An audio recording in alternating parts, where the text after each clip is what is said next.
તારીખ 6/8/2024 રોજ એટલે કે મંગળવારના દિવસે જામનગરમાં માંડવી ટાવર, બર્ધન ચોક અને દરબારગઢની જે માર્કેટ એસોસિએશન છે, એસોસિએશન તરફથી માર્કેટ બંધનું એલાન આપવામાં આવેલું છે. અને જે બંધના એલાનની અંદર અમે દરબારગઢથી રેલી સ્વરૂપે અહીંથી રેલી કાઢી બધા વેપારીઓની અને ચાંદી બજાર થઈ, લાલ બંગલો થઈ અને કલેક્ટરશ્રીને ત્યાં પહોંચીશું.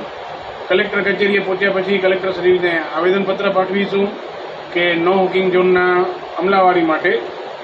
નંબર 2માં કે આ રેલીમાં વેપારી જે છે અહીંના તે બધાને એક વેપારી એસોસિએશન તરફથી વિનંતી કરવામાં આવે છે કે બહોળી સંખ્યામાં રેલીમાં જોડાય, જેથી કરી અને આપણું પ્રદર્શન બહુ સારું રહીએ અને આપણે કલેક્ટરશ્રીને આવેદન આપીએ અને એવી અપેક્ષા સાથે આપીએ કે કલેક્ટરશ્રી સારામાં સારું નિર્ણાયક પગલાં લેશે.